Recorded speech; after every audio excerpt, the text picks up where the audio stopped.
अस्सलाम वालेकुम। अल्लाह पाक दे कलम करम ते फजल दे नाल अज दा व्लॉग करेंदे स्टार्ट। अच्छा, अज मैं थोड़ा दसना आई अपने बारे के अज दा व्लॉग मैं किस टाइप दा बनाने वाला। अज दा व्लॉग बनाने वाला मैं मुख्तलिफ अपनी दिन दी एक्टिविटीज़ दे बारे में तुहानू दसागा। मैं सवेरे सवेरे निकला, लेकिन मेरी तबीयत ख़राब है। कल कोई वो मैं सवेरे मोटरसाइकिल ते निकला तो मैंने लगी सर्दी।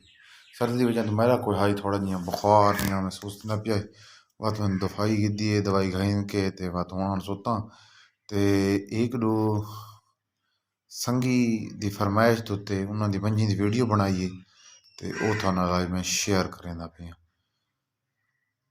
तो वीडियो दे एंड करने तो पहले मेन गल सारे चैनल जरूर सब्सक्राइब करो चा तो बैल दे आइकन बनाओ चा, फॉलो करो, शेयर करो, थारी बड़ी बड़ी मेहरबानी।